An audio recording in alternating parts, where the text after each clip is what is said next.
Have you ever heard of a place so remote? Even Google Maps seems unsure where to drop the pin? Well, that place exists.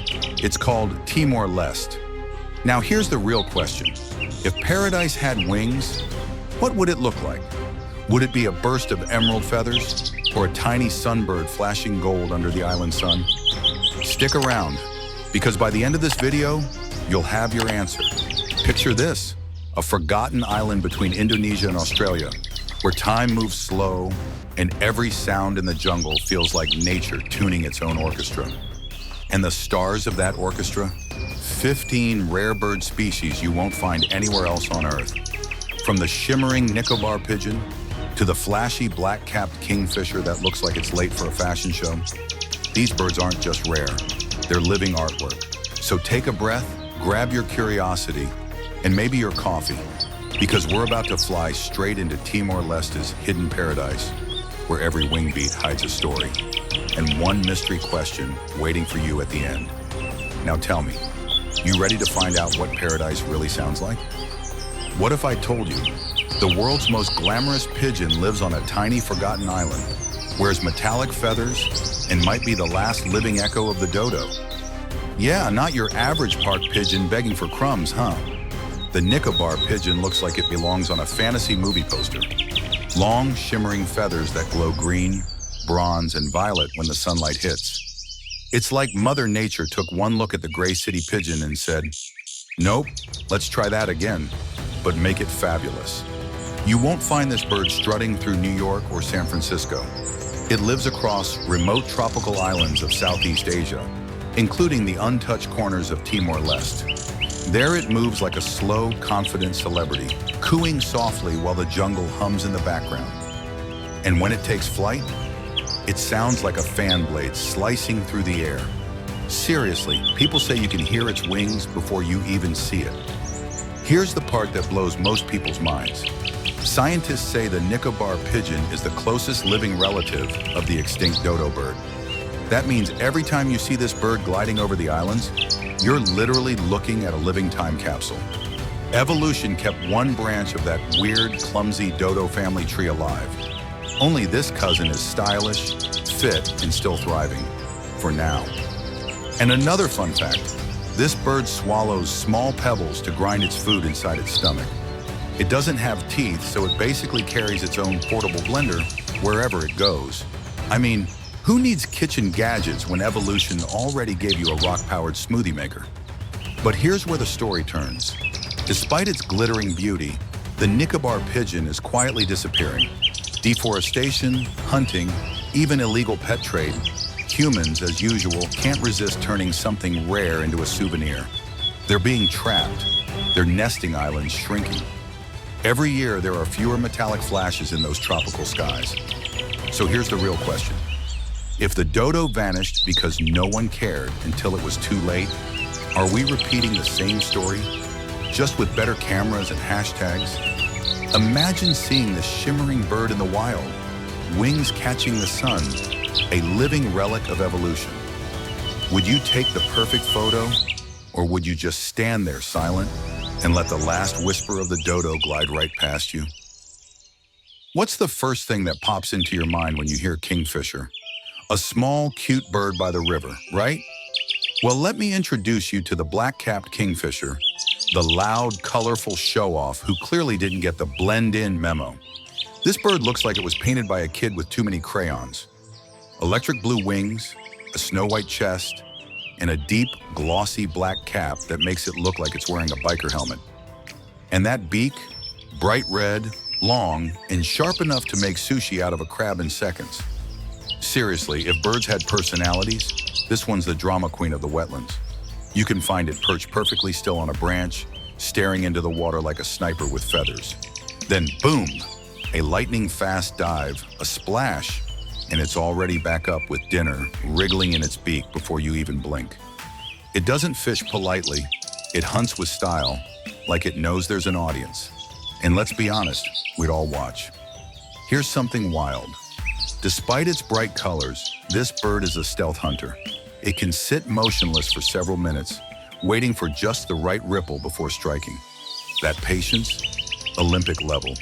And when it's not hunting, it makes these crackling, laughing calls that sound like it's gossiping about you from the trees. Nature's version of a stand-up comic, if you ask me. Now for 2 fun facts that'll stick with you. First, the black-capped kingfisher doesn't just eat fish. Oh no, this bird's menu includes frogs, insects, and even tiny snakes. Talk about a bold palate. Second, unlike most of its flashy cousins, it prefers coastal mangroves and open woodlands, meaning it's a bridge between land and sea. It's like the bird version of a surfer who occasionally hunts in the forest just for fun. But here's the twist. Despite its swagger, this kingfisher's home is shrinking fast.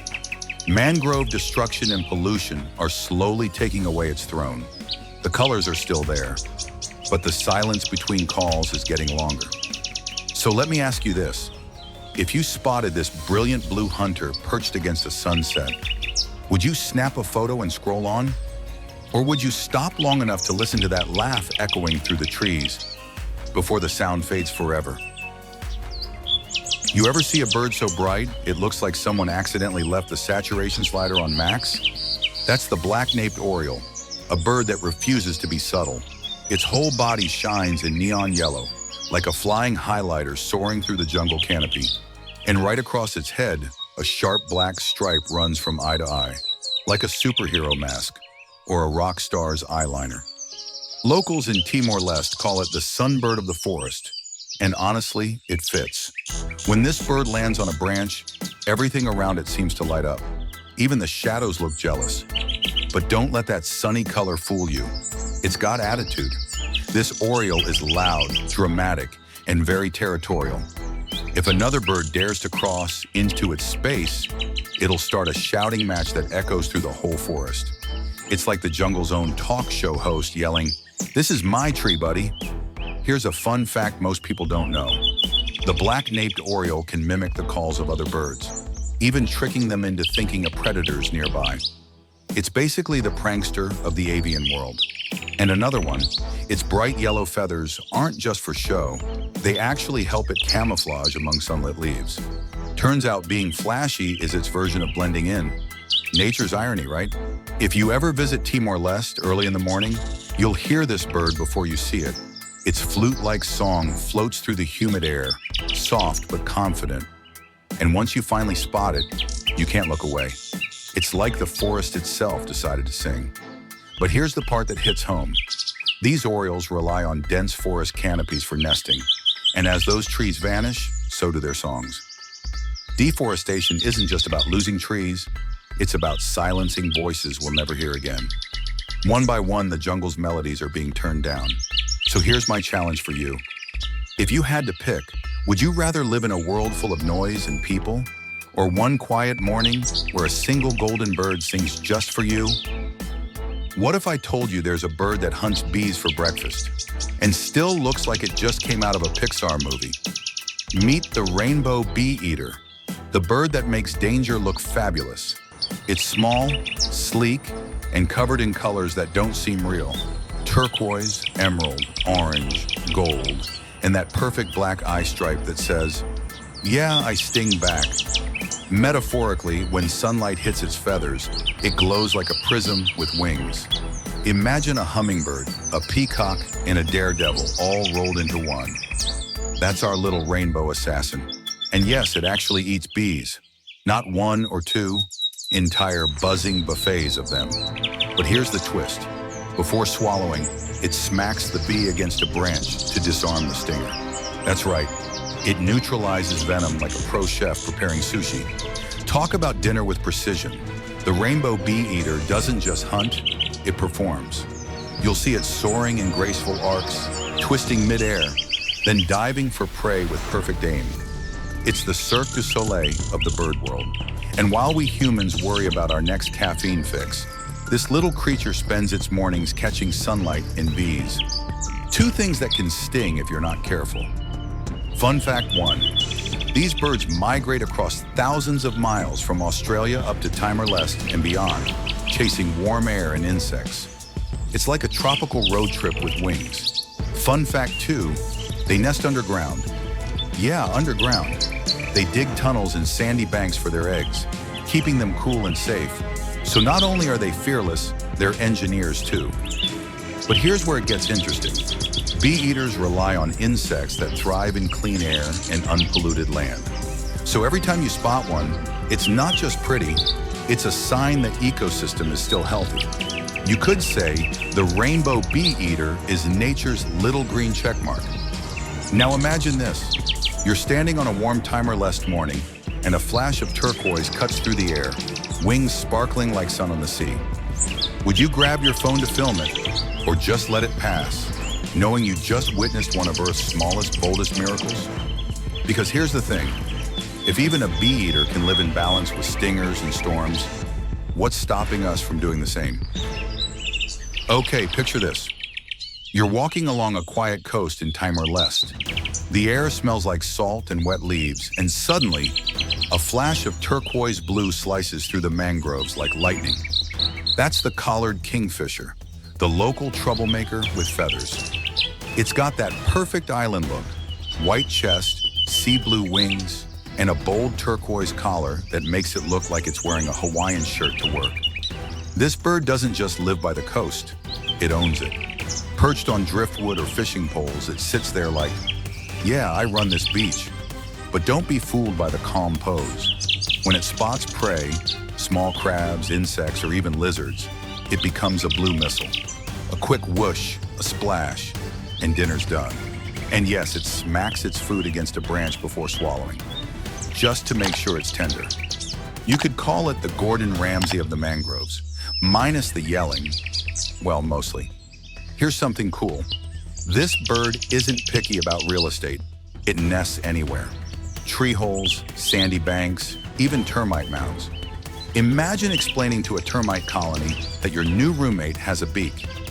Fun fact number one, despite its beach bum vibes, the collared kingfisher can live deep inland too. It's found in farms, forests, and even city parks if there's enough open space to hunt. Fun fact number two, its call, oh, you'll hear it before you see it.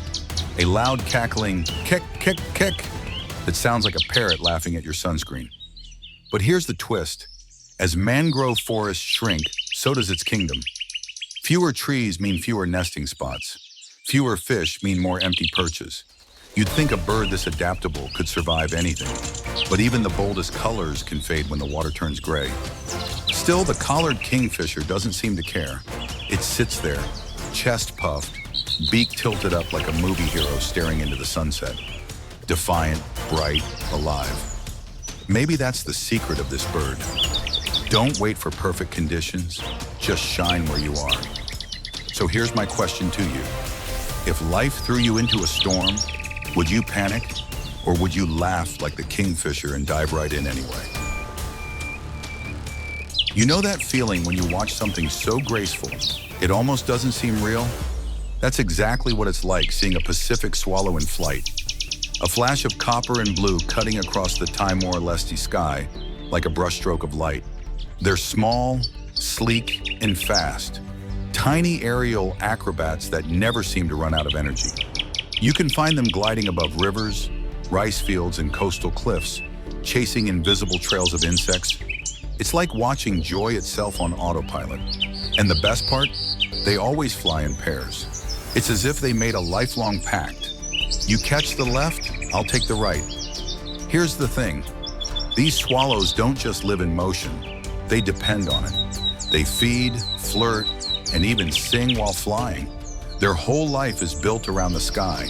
Can you imagine that? Never landing for long, never staying in one place. That's freedom, or maybe restlessness. Depends on how you look at it. Fun fact one, the Pacific swallow doesn't migrate long distances like its northern cousins. Instead, it's a homebody, choosing to stay year-round in warm tropical air, kind of like that friend who moves to Hawaii and never comes back. Fun fact two, it builds its nest out of mud and straw, usually right under bridges or on cliffs, tiny clay bowls that somehow survive storms. Its architecture meets survival, one mud ball at a time. But here's something worth thinking about. As cities grow and skies fill with smog, these birds lose their hunting grounds. The clearer the air, the more they thrive. So when a Pacific swallow darts past you in perfect blue sky, It's not just pretty, it's proof the air is still worth breathing. And just when you think they're fragile, you notice something. These tiny birds cross open oceans, facing winds that would ground most aircraft. They're not just pretty flyers, they're endurance champions in miniature. So let me ask you this. In a world that's always rushing, always landing somewhere new, who do you think's got it figured out? Us, always chasing more ground, or the swallow, chasing nothing but air and light? You ever walk into a quiet forest and feel like someone's watching you, but in a calm, spiritual way? That's the emerald dove. It doesn't shout for attention. It doesn't flash across the sky. It just appears, softly, silently, like a secret whispered by the jungle itself. Now don't let that name fool you. This isn't your average pigeon with a green paint job. The emerald dove glows. Its feathers shimmer like polished jade, deep and cool, shifting from emerald to bronze depending on the light. When the sun filters through the canopy, it looks like a living gemstone walking through shadow. And yes, it walks, because unlike most doves, this one loves strolling along the forest floor, picking seeds and fruits with slow, royal confidence. It's got that "I own this forest" kind of grace. Fun fact 1, in many parts of Asia, the emerald dove is seen as a symbol of peace and long life. Its calm, unhurried movements have earned it the nickname, the forest monk. And it fits. This bird doesn't waste energy. No drama, no rush, just presence. Fun fact 2, unlike most tropical birds that flock, emerald doves are loners. They prefer the quiet life. Solo flights, quiet meals, no noise. Basically, if the bird world had introverts, this one would be their poster child. But here's where the story takes a turn. Their emerald feathers make them prized targets for illegal pet trade and hunting. Can you believe that? Something so peaceful, caught and caged for its beauty. It's like framing a sunrise in glass and wondering why it loses its glow. Every bird taken means one less shimmer in the forest light. Still, the emerald dove doesn't complain. It adapts, survives, and finds new corners of forest to call home. It doesn't need to be seen to exist. Maybe that's the quiet lesson it offers us. That real beauty doesn't scream for attention. It hums in silence and waits for those patient enough to notice. So here's my question for you. If peace itself walked past you, dressed in green and gold, would you recognize it? Or would you scroll past looking for something louder, flashier, and miss the quiet miracle right at your feet?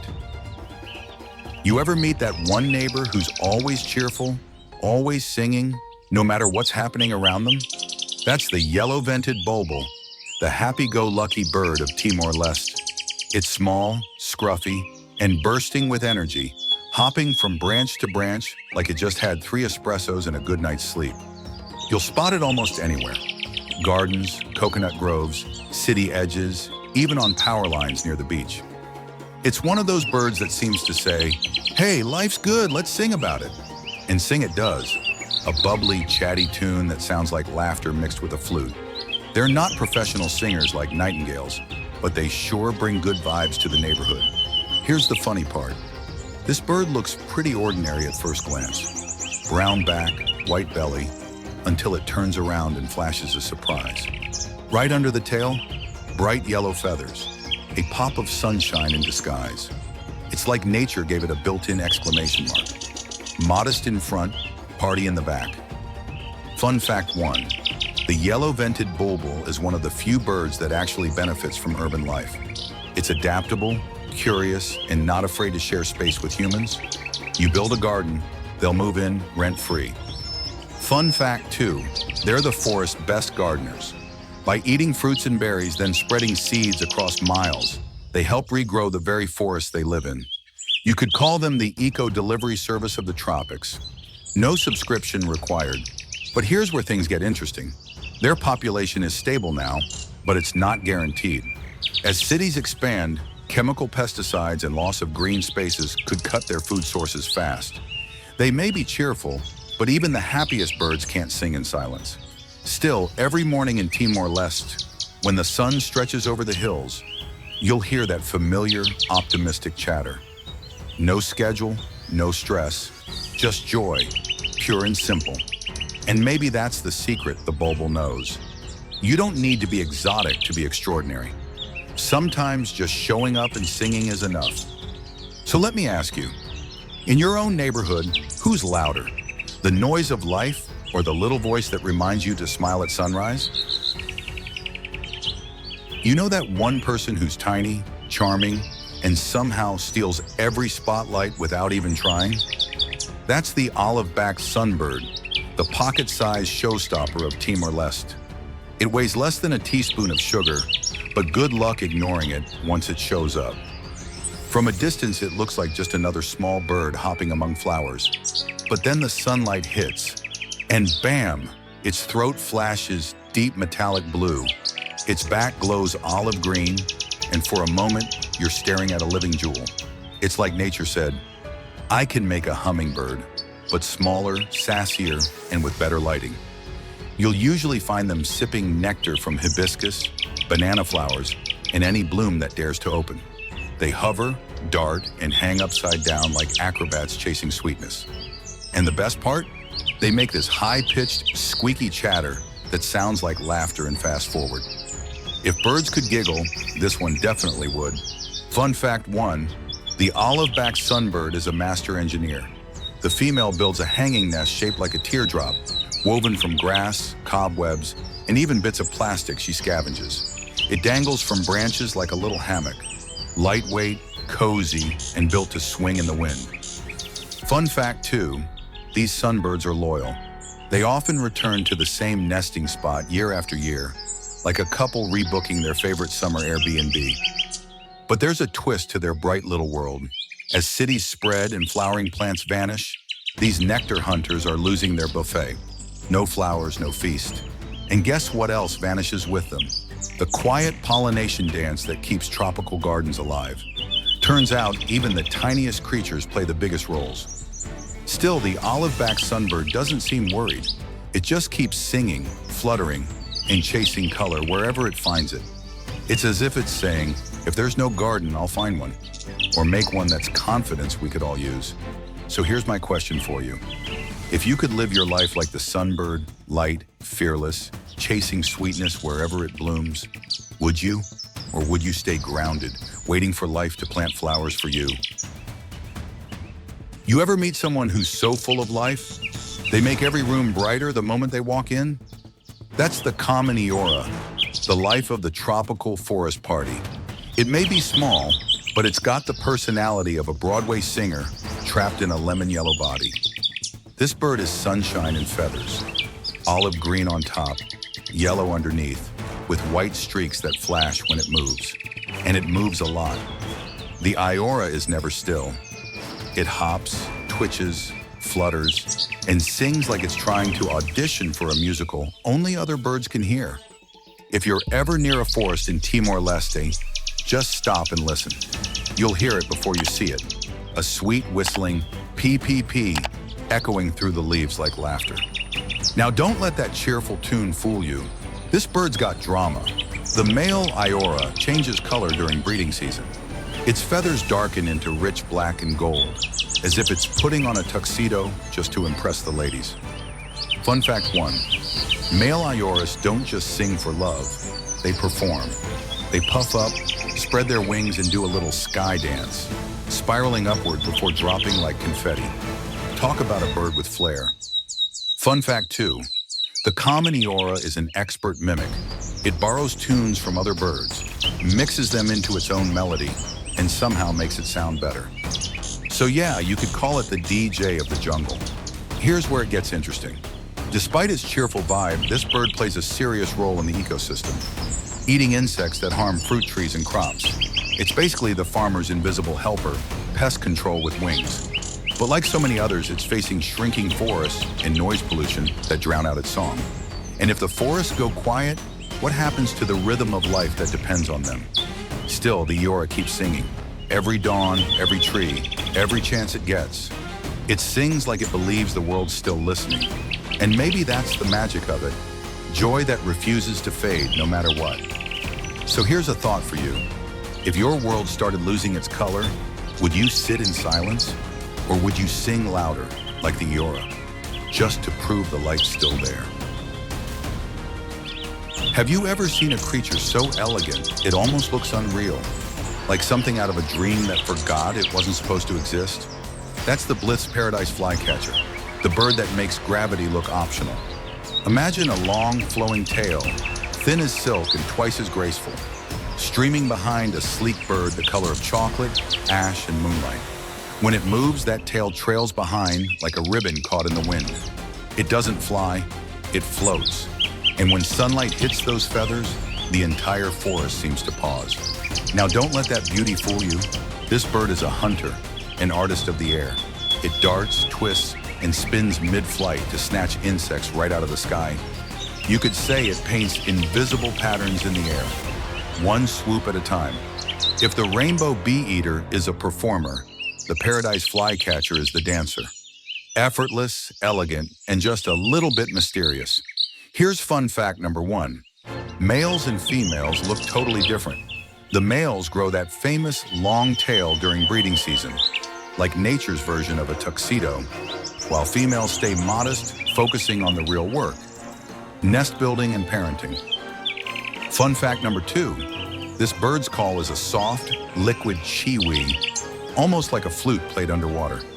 If you ever hear it echoing through the canopy, you'll swear you're listening to a lullaby from another world. But here's where the story tilts. For all its beauty, the Blyth's paradise flycatcher depends on old forests, the kind with tall trees, deep shade, and untouched silence. And those forests, they're shrinking fast. Timber, farming, roads, every new path we build chips away a piece of paradise. And when paradise shrinks, even the birds that carry its name start to fade. Still, there's something timeless about this one. It never stops dancing, never stops moving. As if it knows standing still means disappearing. Maybe that's the lesson it brings us. Keep moving, keep creating beauty, even when the world around you is falling apart. So tell me, if you had wings like silk and the world's chaos below you, would you land or would you keep flying, just to remind the sky what grace looks like? What's shiny, loud, and moves in flocks big enough to turn the sky into a mirror? Meet the metallic starling, the bird that looks like it was dipped in oil and polished by starlight. At first glance, you might mistake it for a simple blackbird. Then the sun hits, and bam, its feathers explode into flashes of green, purple, and bronze, like liquid metal in motion. It's the kind of shimmer you can't look away from, half bird, half disco ball. And when hundreds of them take off together, the air literally glitters. You don't just see them, you feel them. Here's what makes them special. They live in huge colonies, thousands strong, building nests that hang like tangled chandeliers from tall forest trees. Each nest is a woven globe of vines, twigs, and grass. Dozens of them clustered together, swinging in the wind. It's noisy, chaotic, alive, like the bird version of Times Square at rush hour. And yet somehow it works. They protect each other, raise their young together, and call out in metallic chirps that sound almost electric. Fun fact 1, the metallic starling's eyes are a vivid crimson red, fiery little marbles glowing from their glossy heads. Those eyes help them spot fruit from high up in the canopy. And guess what? They don't just eat fruit, they plant forests. Their droppings scatter seeds across miles of jungle, making them one of nature's most underrated gardeners. Fun fact 2, these birds migrate in enormous groups that can stretch for kilometers. From Australia to Timor-Leste and back, they move like shimmering storm clouds. Thousands of wings flashing at once. It's a migration so mesmerizing, local fishermen once thought it was a sky river made of light. But there's a twist in their story. These birds depend on tall, old-growth trees for their nesting colonies. And as logging increases, those trees are disappearing.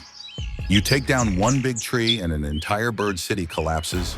A single chainsaw can silence 1,000 wings. Still, the metallic starling doesn't fade quietly. It adapts, it rebuilds, it keeps shining. As if saying, you can dim the forest, but you can't stop the light. So let me ask you, if you were one voice in a crowd of 1,000, Would you still sing your song, knowing it's the sound that keeps the forest alive? You ever meet someone who just can't sit still? Always moving, always talking, always performing?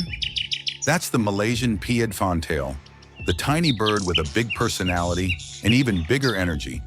It's the kind of bird that wakes up every morning like, all right, world, let's make some noise. Small, black and white, and endlessly restless. This bird gets its name from that fan-shaped tail it flashes around like a prop in a Broadway show. When it spreads out those feathers and dances through the air, you can almost hear the music playing. It doesn't fly in straight lines.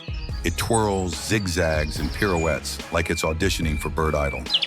If the forest had a comedian, this would be it. The fantail doesn't hunt quietly either. It chases insects mid-air, darting through sunlight with the precision of a tiny fighter jet. Every flick of its tail helps it balance and turn faster, like a steering wheel made of feathers. And yes, it'll do this right in front of you, almost like it's showing off. This bird doesn't believe in modesty. Fun fact 1, the Malaysian pied fantail has a secret talent. It uses its tail dance to herd insects out of hiding. By fanning and flicking, it startles bugs into flight, then swoops in for the catch. Talk about strategy and showmanship in one move. Fun fact 2, these birds are incredible parents. Both the male and female build the nest, a tiny cup of grass, fiber, and spider webs, and take turns feeding the chicks. It's a full-on family project, teamwork with wings. But here's the twist. As forests get cleared and insects decline, these lively entertainers are losing their stage. Their favorite low branches and shaded airspace are disappearing, replaced by heat and silence. Imagine a world without that fluttering fan, without that comic relief between the solemn songs of other birds. It'd be like taking laughter out of nature's soundtrack. Still, the fantail keeps going. Rain or shine, it flips its tail, sings its tune, and hunts the air with flair. It's fearless, joyful, and unapologetically alive. Maybe that's why people love it. It reminds us that joy doesn't have to be quiet to be beautiful. So here's my question. In a world where everyone's trying to stand out, do you play it safe and stay still? Or do you open your wings and dance like no one's watching?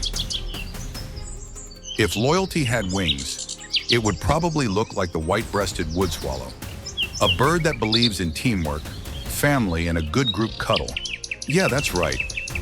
These little gray and white fluff balls literally huddle together in groups at night, side by side on tree branches, wings wrapped around each other like a feathery blanket. It's adorable, and honestly, kind of goals. They've got smooth, slate gray backs, snow white chests, and bright blue beaks that stand out against the tropical light. You'll see them in Timor-Leste perched on power lines, scanning the horizon like tiny sky patrols. When they take off, they fly fast, tight, and synchronized. Almost military in precision, but with the charm of a family road trip. They're not just flying, they're flying together. Here's what makes them amazing. Woodswallows are some of the most social birds in Southeast Asia. They live, hunt, and raise their young as a unit. No loners here. If one finds a good perch, the others follow. If one chick needs warmth, everyone piles in. It's a little chaotic, but it works. Fun fact 1, the white-breasted woodswallow isn't actually a swallow. It just looks like one. In fact, it's closer related to crows, which means that adorable little bird up there gossiping on a power line might have a surprising amount of attitude in its DNA. Fun fact 2, these birds love soaring. They can stay aloft for hours catching insects midair while gliding in lazy circles. They don't need to flap constantly. They just ride the wind, smooth and effortless, like they know something about life balance we don't.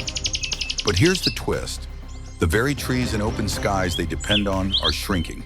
Urban sprawl, pesticides, and vanishing insects are pushing them higher, farther, thinner. The flock still flies, but sometimes it flies through silence. And that silence, it's louder than their calls ever were. Still, the woodswallow doesn't quit. At dusk, you'll still see them lining the wires in a perfect row, shoulder to shoulder, like a tiny choir waiting for the stars. Maybe they're not just resting, Maybe they're reminding us that no matter how stormy the sky gets, you're never really alone if you've got your flock. So here's my question. If life's wind got rough, would you fly solo and risk the fall? Or scoot a little closer and share your branch till morning? If mystery had feathers, it would look a lot like the Lesser Coucal, a bird that doesn't sing much, doesn't fly far, and doesn't care what anyone thinks. It's the shadow of the rice fields, the quiet watcher in the reeds, and probably the one bird that could teach us all about the art of low-key living. You won't spot it right away. It moves slow, slipping between tall grasses like a ghost in a brown cloak. Then suddenly, a flash of copper wings breaks the green, gone again before your eyes catch up. The coucal doesn't rush, it waits. It's patient, calculated, almost cat-like in the way it stalks. Some birds chase the spotlight. This one hides behind the curtain and still steals the show. It's got glossy black plumage on top, rich chestnut wings, and those deep red eyes that stare right through you. People used to call it the rain crow because its low, booming call often echoes just before a storm, almost like nature's own weather forecast. Farmers say when the coucal calls, you close the windows and grab the laundry. And here's a fun fact. Unlike most cuckoos, this bird isn't lazy. The Lesser Coucal actually builds its own nest and raises its own chicks. No freeloading here. Another fun fact, it can climb like a squirrel. Those strong legs and curved claws let it scramble through tall reeds instead of flying over them. Why fly when you can sneak? But here's where it gets deep. For centuries, the coucal has been both respected and feared. In some cultures, its feathers were used in rituals to protect homes or bring rain. In others, it was seen as an omen, a messenger between worlds. And maybe that's why it fascinates people so much. It's not pretty in the rainbow bird way. It's beautiful in the way shadows are beautiful. Quiet, subtle, impossible to ignore once you see them move. But like many birds on this island, its habitat is shrinking. The tall grasslands and wetlands it depends on are disappearing, replaced by fields and cities. Each storm brings less thunder and fewer coucals calling before the rain. So here's the thought I'll leave you with. If every bird has a voice and we only listen to the loud, colorful ones, what happens to the quiet ones that keep the rhythm of nature steady in the background? Do we lose them first, or do we lose a piece of ourselves when we stop listening? So there it is. 15 wings of wonder, 15 stories written across the skies of a tiny island most of the world's never heard of. From the shining Nicobar pigeon, carrying the ghost of the Dodo, to the quiet Lesser Coucal, whispering before the rain. Each one is proof that Timor-Leste isn't just a place on the map. It's a living heartbeat of evolution, still pulsing in color, song, and flight. You know what's wild? Most of these birds don't care who's watching. They don't sing for applause or pose for photos. They just are. They exist because the world still has corners wild enough to hold them. But here's the twist. Those corners are shrinking faster than we think. And when the trees fall and the skies go quiet, it's not just birds we lose. It's stories. It's wonder. It's the sound of what alive really means. So maybe the real question isn't which bird is your favorite. Maybe it's which one will still be there when we look again in 20 years? Because paradise isn't a place, it's a choice. To protect, to notice, to listen before it's gone. If you made it this far, I've got a little challenge for you. Next time you step outside, wherever you are, look up, listen.